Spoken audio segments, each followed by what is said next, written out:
Alright guys, welcome back to the channel. Just thought I'd do another quick update. This one is going to be an update on the tank, but also on the Aquaforest products that I'm using. As you all know, I don't really do water changes. In fact, I haven't done a water change for maybe 9 months now, so obviously with me not doing water changes, all the amino acids and stuff are not going in the tank, so obviously I have to supplement them, and this is where these come in. Now originally I was using the redsea, which, you know, they were really good, don't get me wrong. The products, I never had an issue with any of them. The slight problem that I probably did have was with the dried product, where you had to mix it yourself. The alkalinity especially just never seemed to mix up properly. So yeah, it was like, you know, you was forever mixing it. Sometimes I was there an hour, good hour, keep mixing it, and it still had sediment at the bottom. I reached out to redsea and they said that was what happens, but it was as if I was being like fobbed off and didn't really matter, you know. So but I continued to use it. And then I went on to the liquids. Now the liquids were obviously really expensive and my tank was taking a lot, so I reached out to a couple of Facebookers on some forums and websites, and they were adamant about the Aquaforest, and this is where this comes in. Now obviously I didn't switch the salt. I used the tropic marine salt for, you know, if I needed to, in the worst case scenario, but as of yet I haven't needed to, so I've not used it. But everything else that I use now in my tank, the calcium, alkalinity and magnesium, is all Aquaforest, and then we come on to the all these products here that I use. Now going on to this, I bought this just on a whim really. I don't really dose any stuff into my tank, you know, to reduce the nitrates and phosphates. I was dosing the no-pox, which I've got under my cabinet still. It's still got about 250ml, and I've had that bottle for maybe, it was only the 500ml bottle, and I've literally had it maybe 8 months, 7 months, but it's still got 250ml in it. So yeah, I decided to just leave that and dose if my nitrates start to go up. But tested yesterday and my nitrates were at 2, phosphate 0.03, calcium was reading 460, alkalinity was reading 8.8, and magnesium was reading 1400. So really happy with those results. Yeah, if they stay like that, then my tank will flourish. They seem rock steady, to be truthful. I keep having them really steady, which is a blessing. The last thing you want to do is chase numbers, especially in this game. Just figure out a number that you want and stick to it. Anyway, going on to these, I bought the Nitrophos just on a whim, in case I needed to. But I thought, seeing as I'm using all the Aquaforest on all the other products, I might as well just buy this. So when the no-pox does eventually run out, I'll start using that if and when I need to. These ones I've shown you before, but the store that I usually buy all my stuff from,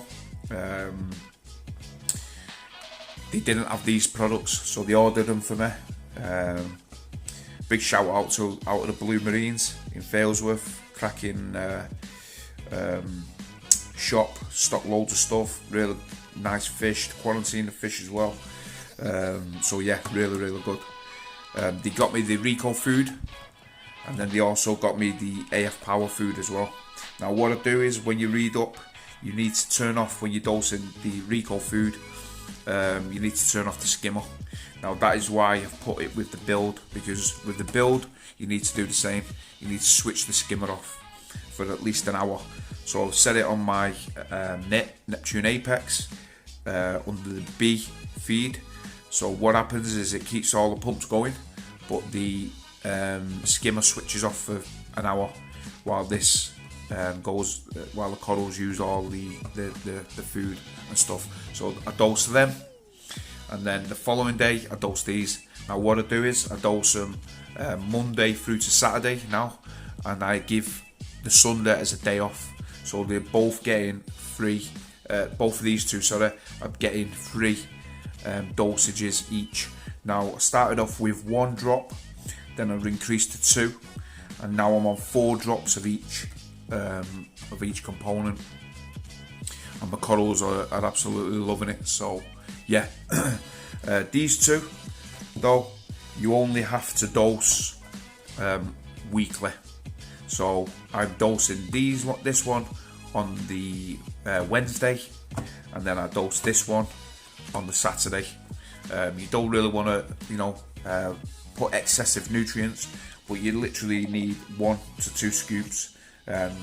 Basically, they say it's 1 scoop per 100 litre of water that you've got in your tank. But start off slow, which I have done with this. I've only had these for the last week, so I've only dosed one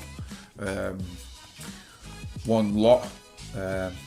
So I'm just going to take it easy and see how the corals react. But up to now, they've reacted really, really well, so I'm really happy with that.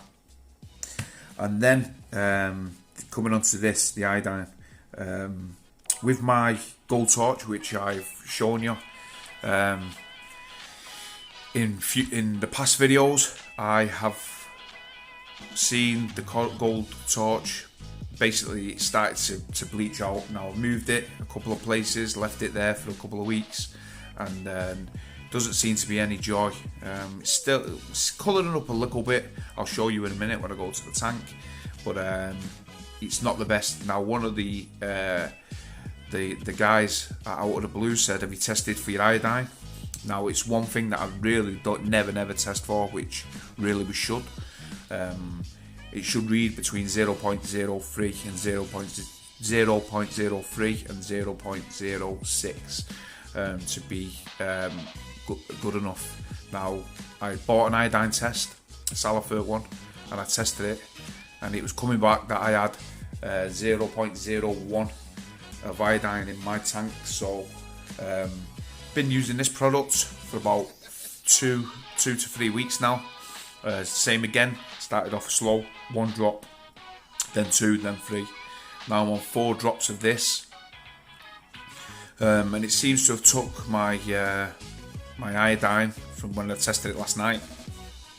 It's reading at around 0.03 on the lower end, so ideally I'd like it to go to about 0.04, 0.05. That's the sweet spot, I'm assuming. So I'm just going to keep monitoring it, keep testing, and hopefully it'll rise up to that 0.05. But I'll keep you informed and tell you how it's going on. And then coming on to the final part, which is this. I don't know if any of you guys have got a Red Sea, but the Red Seas come with the ATO top off, which is it's a glass, like another glass tank underneath you, your stand in your sump. Some people like it, some people don't. Now I had an issue. I was doing testing the beginning of the week. I like to test once or twice a week. It's always best to just check and keep on top of it. I tested my water, everything seemed fine, and then I tested the salinity with the Hannah checker, and yeah, my salinity had dropped to 1.022. So I was like, how the hell has that come about? Couldn't believe it. And then I'd done all the checks, took the RO top off container and under the sump, took that off to see the pipe, and the actual ball valve, it's just a cheap plastic, ball valve. Probably I seen them for like $3.99. Now you're paying, £1,500, £2,000 for a Red Sea tank. You expect, you should expect to get a pretty decent ATO. Was obviously salinity is one of the most important things in your tank. But no, it's like a $3.99 plastic white ball valve, which comes with everyone, I believe. and what had happened is it basically, something had snapped in it. I don't know why. So basically what had happened was it was just left up. It jammed, so the water was just gushing in to my tank. So my RO water, which I had around, thankfully I only had around maybe 8 litres, 7 or 8 litres of RO water in it at the time. It basically poured all into my tank, which I didn't even know about, and that was why it decreased my salinity in my tank. Thankfully it was only 1.021 to 1.022, so it wasn't as bad, but if it was completely full right up to the top, which I do usually, it would have been a big issue. But that was it. I decided then to go out. I've done some reviews and I managed to pick up myself the D&D H2 Ocean Compact. Now, gotta admit, $69.99. It's not the dearest. I usually put the dearest stuff on my tank, but you know, I read up on these and I was really impressed with what the reviews were saying. So I decided to purchase them, and you know what, guys, it's probably one of the best purchases I've ever done. Keeping my RO rock steady, so easy to fit. Literally took me all of 5 minutes to put into my tank. It was so easy, and yeah, really happy with it. The only thing that is it comes on and you hear a bit of a hum, but it's only for a few seconds while it's the little pump. And I mean, the pump is so tiny it actually fits into a 25 litre barrel drum at the top. So small, so that's what I've done. I've got it in. So what I'm going to do is I'm going to take you over to the tank and I'll show you where I've put it. And yeah, you'll see. But yeah, I was really happy with it. With the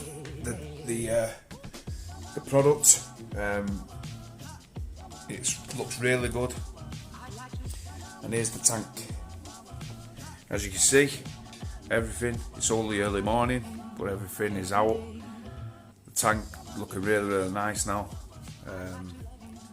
Even though we had a mishap with the salinity, it's still bounced back, so that's really good. It's took 4 or 5 days. Some of the corals are all closed up, but the majority of them are all in. And as you can see, fish are waiting to be fed.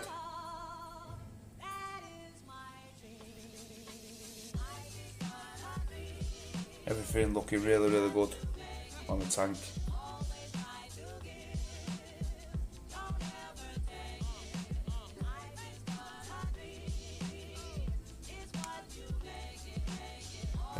This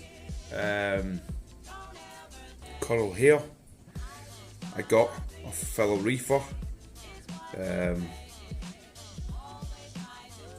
when I got it, it was really bright red, and yeah, here's a suit. I think it is, if my memory serves me right. I got that off him, so I decided obviously to dip it. I always dip them, and for some reason the dip on them always seems, especially with red coral, always seems to lose. They seem to lose the colour on the red. I don't know why when you dip it, but it does on mine for some strange reason. And it started to lose a little bit of colour of it. So I put it higher up in the tank, and now it's started to really go a deep red of when I first got it from the guy. Really nice now. Another couple of purchases that I got, which I don't know whether I've shown you. I got this big fungi plate from a guy who was selling it. Absolutely love fungi plates, and he's loving life there now. All the polyps, the extension on it, it's really nice. This donut coral, Logophilia, it's really nice. Dead puffy. My clam, really nice. And then we purchased this off the same guy. Absolutely, always wanted a scully. He said he had like a little button scully, and the colours, It was green originally when I got it, green with a little bit of blue, but as you can see, starting to get a bit of pink, reds. Really nice, and it's dead fluffy. Feed that as well, little bits of mysis, and it's loving life. But yeah, the rest of the tank is all coming on really nice. Candy canes are just taking off like they always do. The only problem I have is this torch. This is not even nowhere near out yet. Like I said, it's early morning. Usually starts to puff out around about 1:30 when the lights are at the highest peak. But yeah, this is beginning to touch the mushrooms and the candy cane, so I might have to move that. But as for the rest of everything, everything is looking really nice. This green, I think it's digitado, I'm not sure. Just growing like a weed, as well as the stylopoda, more white heads. And then I also purchased some of these frags here. As you can see, the bit of forest fire there, which is just on the corner. Try to focus in. Yeah, cameras are not very good at doing this. Phone, sorry. Yeah, as you can see, a couple of zoas. See if I can get it from here. Trying my best. No, you can't really see it. Rubbish. But yeah, few other things. The green plate, as you can see, it's taking a different shape now. It's as if it's starting to climb up, move up.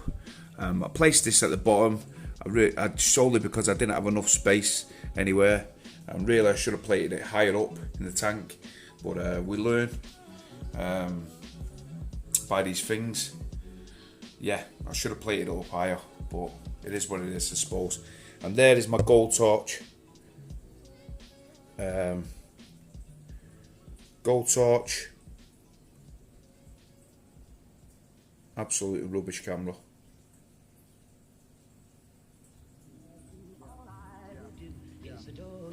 Yeah, it's not focusing. And as you can see, it's a little bit washed out. It doesn't look as bad when you actually study it. But yeah, probably not doing too good, which I'm a bit gutted about. But it is what it is. Some corals take to your tank and some don't. So